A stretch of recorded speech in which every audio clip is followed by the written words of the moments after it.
औज़ुबिल्लाहिमिनश्शैतानिर्रजीम बिस्मिल्लाहिर्रहमानिर्रहीम। Dear students, आज हम एक बहुत इंपॉर्टेंट टॉपिक को स्टडी करने जा रहे हैं।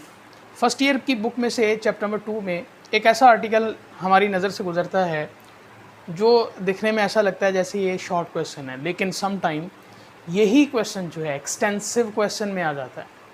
लिहाजा इसे आपने दोनों तरह से हैंडल करना है। अगर ये एज अ शॉर्ट क्वेश्चन आ जाए तो ये डिफरेंसेस आपके सामने लिखे हुए हैं, आपने सिंपली इन्हीं डिफरेंसेस को थोड़ी सी डिटेल में लिख के एक दूसरे के आमने सामने, अगर फॉर एग्जांपल ये question as a long question आ जाता है तो फिर आपको थोड़ी सी इसकी डिटेल्स जो हैं वो लाजमी देनी पड़ेगी।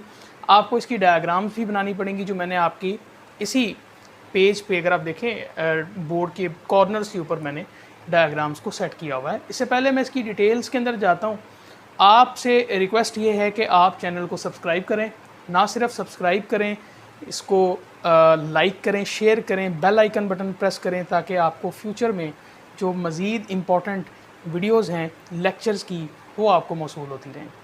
लिहाजा हम आते हैं अब अपने पर्टिकुलर टॉपिक की तरफ। लफ्ज़ है फिब्रस प्रोटीन्स। ये फिब्रस का लफ्ज़ अखज़ कहाँ से किया गया? फिब्रिल से, रेशे, धागे, थिन। ये जो फिब्रस प्रोटीन्स हैं ये एक या एक से ज़्यादा पॉलीपेप्टाइड्स पर मुश्तमिल हो सकती हैं। लेकिन जब हम बात करते हैं ग्लोब्यूलर प्रोटीन्स की तो इनकी शेप आपको समझ आ गई होगी। शेप की वजह से हम इसे ग्लोब्यूल बोल देते हैं, ओवल शेप की, एलिप्सॉइडल शेप बोल देते हैं, स्फेरिकल शेप बोल देते हैं। लिहाजा ये मल्टीपल फोल्डिंग्स जो कि अपने ऊपर ही फोल्ड एंड बेंड होना शुरू हो जाती है। तो आपके सामने जो डायग्राम में मैंने यहाँ पर शो किया हुआ है स्ट्रक्चर, ये ग्लोब्यूलर प्रोटीन का स्ट्रक्चर है। अब अगला जो इसका डिफरेंस है, जो फिब्रस प्रोटीन्स है, these proteins are very important at secondary structure. इसका मतलब ये है कि ये प्रोटीन्स जिस वक्त सेकेंडरी स्ट्रक्चर को अटेन कर लेती हैं तो इसके बाद ये टर्शरी स्ट्रक्चर पर इनका जाना ज़रूरी नहीं है, ये यहीं पर ही अपने आप को फंक्शनल कर लेती हैं। लेकिन जब हम बात करते हैं ग्लोब्यूलर प्रोटीन्स की तो यहाँ पर सेकेंडरी स्ट्रक्चर के बाद जो प्रोग्रामिंग है वो टर्शरी स्ट्रक्चर में जाती है और टर्शरी स्ट्रक्चर में जाने के बाद जो प्रोटीन है वो अपने आप को फंक्शनल कर सकती है। लिहाजा जो ग्लोब्यूलर प्रोटीन है यहाँ पर टर्शरी स्ट्रक्चर बहुत इंपॉर्टेंट है। फिर हम बात करते हैं कि कौन सी प्रोटीन सोल्यूबल हैं एक्वस मीडियम में, कौन सी इनसोल्यूबल हैं। जब हम देखते हैं फिब्रस प्रोटीन्स के हवाले से तो these proteins are totally insoluble in aqueous media. ये बड़ी एक इंपॉर्टेंट बात है। अगर फॉर एग्जांपल यहाँ पर इनसोल्यूबल की जगह सोल्यूबल होता और ये प्रोटीन्स एक्वस मीडिया में सोल्यूबल हो सकती तो हम बारिश में जाते, शावर के नीचे जाते और उसके बाद पिघल के आ जाते, हमारे पास सिर्फ बोनी स्ट्रक्चर रह जाता। तो आप इमेजिन कर सकते हैं कि कोई इंसान जो है वो पानी के नीचे से वापस आता है तो फिर उसकी क्या सिचुएशन बन सकती है। लेकिन जब हम बात करते हैं ग्लोब्यूलर प्रोटीन्स की, these are soluble in aqueous media. क्यों? हमारे बॉडी के अंदर, हमारे सेल्स के अंदर साइटोप्लाज्म के अंदर बहुत सारे एंजाइम्स, एक सेल की एक जगह पर एक केमिकल रिएक्शन होता है और सारी की सारी प्रोटीन्स एंजाइम्स की सूरत में मूव कर जाती हैं सोल्यूबल होके उस पर्टिकुलर प्लेस पे। लिहाजा ये बड़ा इंपॉर्टेंट पॉइंट है कि जो ग्लोब्यूलर प्रोटीन्स होती हैं वो सोल्यूबल होती हैं। एक और एग्जांपल देख लेते हैं कि हीमोग्लोबिन जो है हमारे ब्लड के अंदर मूव करती है और मूव करती हुई हमारे उन एरियाज़ की तरफ मूव करती है जहाँ पर फॉर एग्जांपल हमारी RBCs बनने वाले होते हैं और वहाँ पर जाकर ये हीमोग्लोबिन जो है RBCs बनाती है। RBCs बनाने के बाद फिर आपको बहुत अच्छे से पता है कि हीमोग्लोबिन काम क्या करती है, ये ऑक्सीजन को कैरी करती है और मुख्तलिफ बॉडी पार्ट्स तक लेके जाती है। फिर बात करते हैं कि फिब्रस प्रोटीन्स जो हैं नॉन क्रिस्टलाइन है, इसकी क्रिस्टल्स नहीं बन सकती और ये इलास्टिक हैं।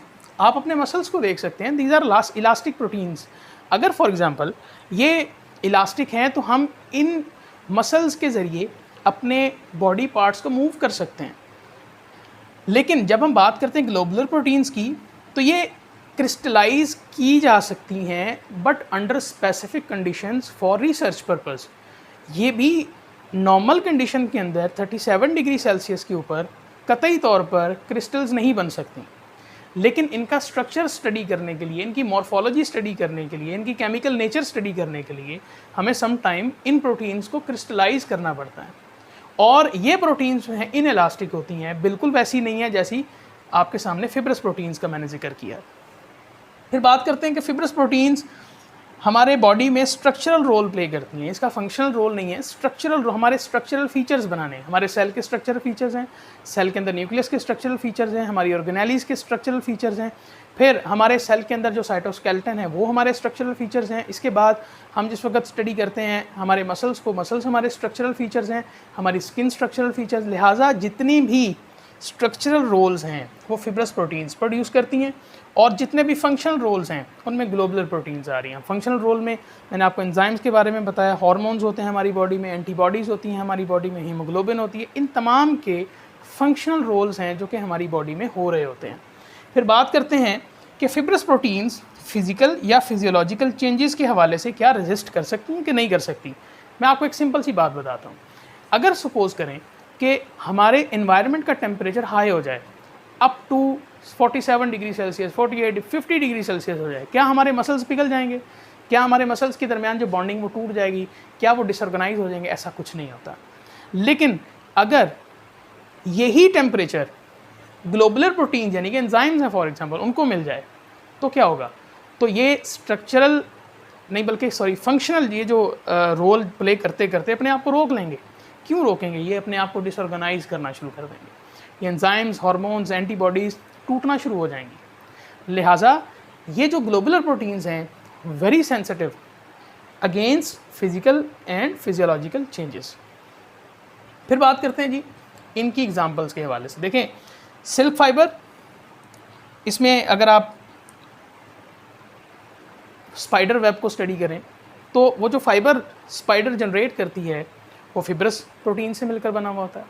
जो रेशम का कीड़ा जो है, सिल्क वर्म जिसे हम बोलते हैं, वो जो जनरेट करती है एक फाइबर पर्टिकुलर, वो भी इसी के अंदर आता है सिल्क फाइबर में। मायोसिन की बात करें तो ये हमारे मसल्स की प्रोटीन है।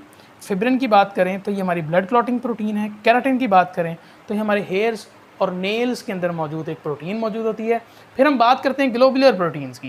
ग्लोबुलर प्रोटीन्स के अंदर एग्जांपल्स में एंजाइम्स हैं, एंटीबॉडीज़ हैं, हार्मोन्स हैं और हीमोग्लोबिन है। इनके फंक्शंस मैं आपको वन बाय वन बता देता हूँ। एंजाइम हमारे बॉडी के जितने भी बायोकेमिकल रिएक्शंस हैं उनको स्पीड अप करने के लिए इस्तेमाल होते हैं। एंटीबॉडीज़ हमारे बॉडी के अंदर जो डिफेंस का प्रोग्राम है वो जनरेट करते हैं। हार्मोन्स हमारी बॉडी के अंदर होम्योस्टेसिस को रेगुलेट करते हैं, हमारे अंदर होने वाले केमिकल रिएक्शंस को रेगुलेट करते हैं। हीमोग्लोबिन जो है हमारे ब्लड सेल्स के अंदर, आरबीसीज़ के अंदर एक बड़ी इंपॉर्टेंट प्रोटीन है जो क्या काम करती है, हमारे ऑक्सीजन लेवल्स को जो है मेंटेन रखती है।